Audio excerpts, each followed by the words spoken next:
بسم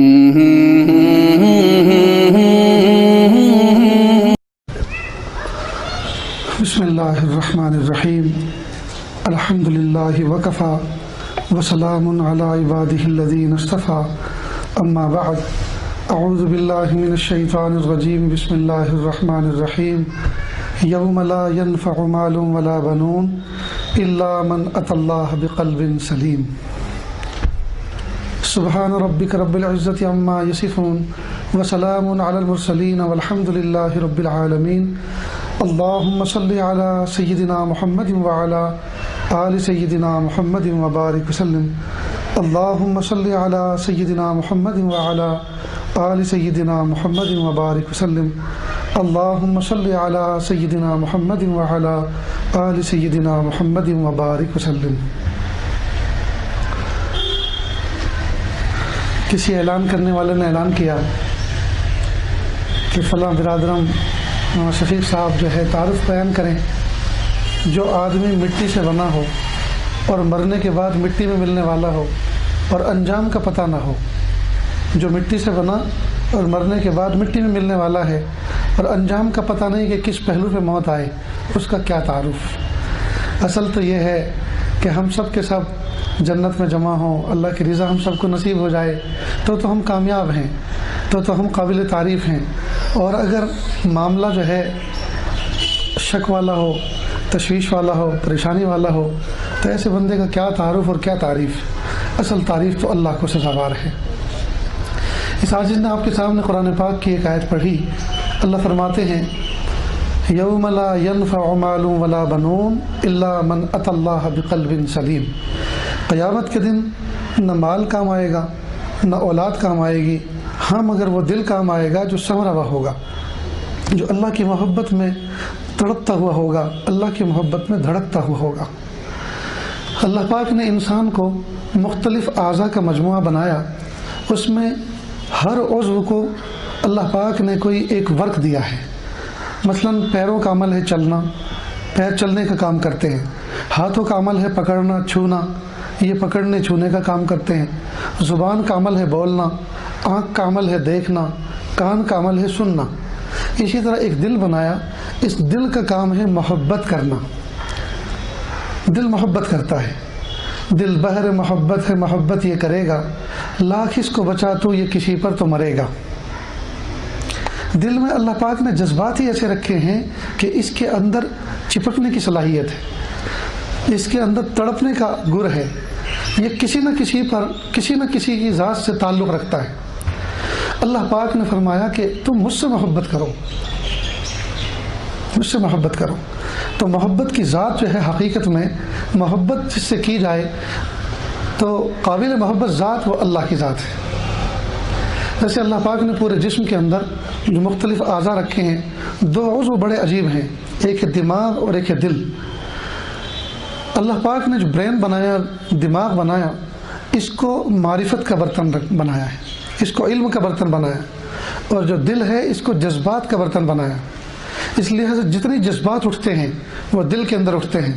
مثلا محبت کا جذبہ دل میں ہوتا ہے، محبت کا جذبہ دل میں ہوتا ہے، نفرت کا جذبہ دل میں، حسد کا جذبہ دل میں، انتقام کا جذبہ دل میں، غصے کا جذبہ دل میں۔ یہ جتنے جذبات ہیں وہ دل میں اٹھتے ہیں۔ اور عقل جو ہے وہ علم و معرفت کا برتن ہے۔ معرفت اور علم جو ہے وہ عقل سے حاصل ہوتا ہے، یعنی اللہ پاک نے عقل کے اندر علم و معرفت رکھی ہوئی ہے۔ لہٰذا کسی کا ایک اسکرو ڈھیلا ہو جائے، جس کو اسکرو ڈھیلا کرنا کہتے ہیں، یا ذرا سا دماغ خراب ہو تو آدمی کھڑے کھڑے پیشاب کرنے لگتا ہے۔ اس کو یہ پتہ نہیں ہوتا کہ سامنے والا بھائی ہے یا جو ہے اب دوست ہے یا دشمن ہے، بہن ہے، بیوی ہے یا ماں ہے، اسے نہیں پتہ چلتا۔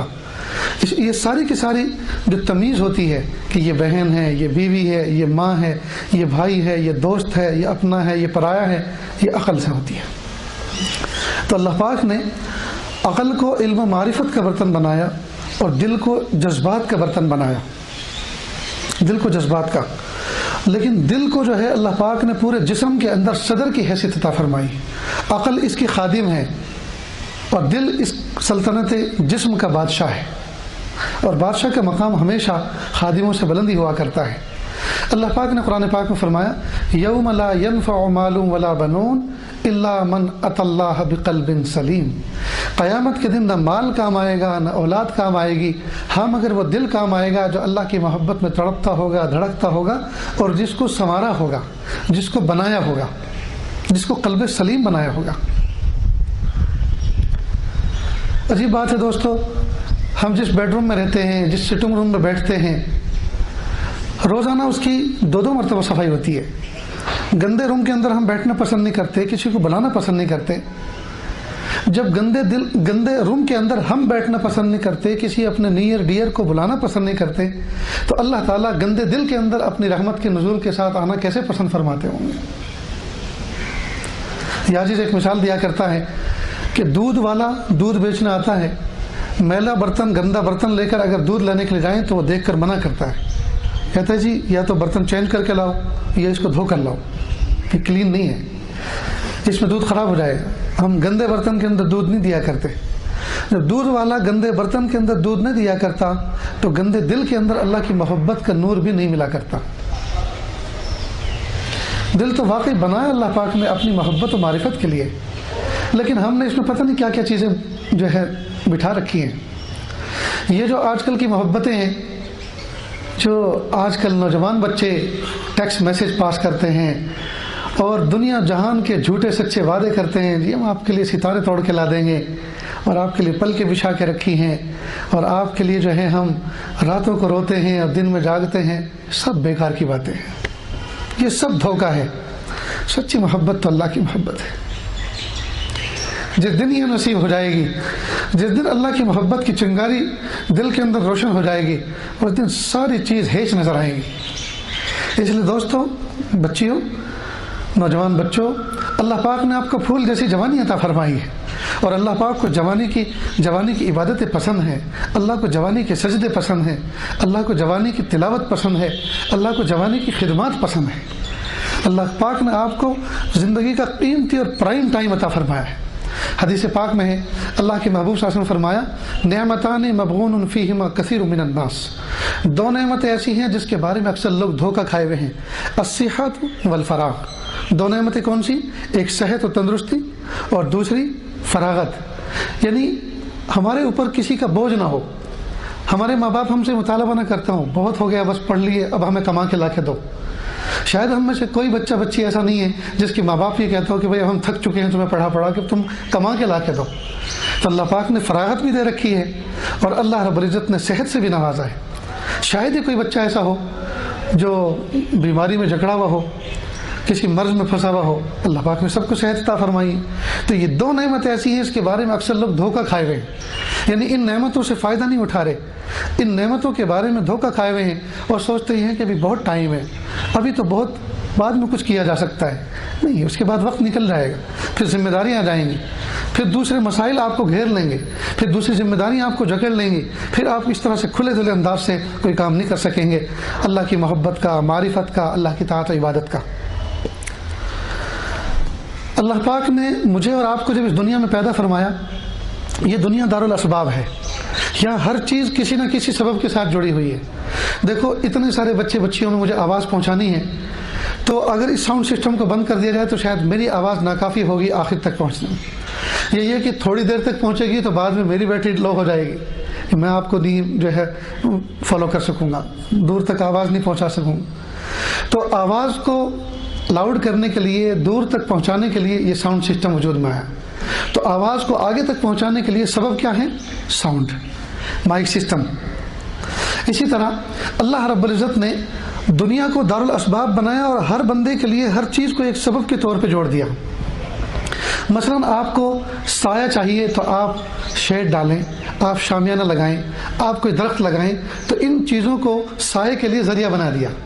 آسمان کی چھت کے نیچے آپ کو سایہ چاہیے تو آپ گھر بنائیں، آپ شیڈ ڈالیں، آپ شامیانہ لگائیں، درخت لگائیں، جھوپڑا بنائیں، تب آپ کو سایہ نصیب ہوگا۔ تو سائے کے لیے چیز جو ہے سبب بن گئی۔ آپ کو کہیں سفر کر کے جانا ہے تو آپ کسی گاڑی کو سبب کے طور پر، ذریعے کے طور پر اختیار کرتے جاتے۔ آپ کو اگر کوئی پھل کھانا ہے اور یہ چاہتے ہیں ہمارے آنگن میں لگا ہوا درخت ہو، اس پہ پھل آئے، تو اس کے لیے درخت کو سبب بنایا کہ آپ نرسری جائیں، ایک پودا لے کر آئیں، آپ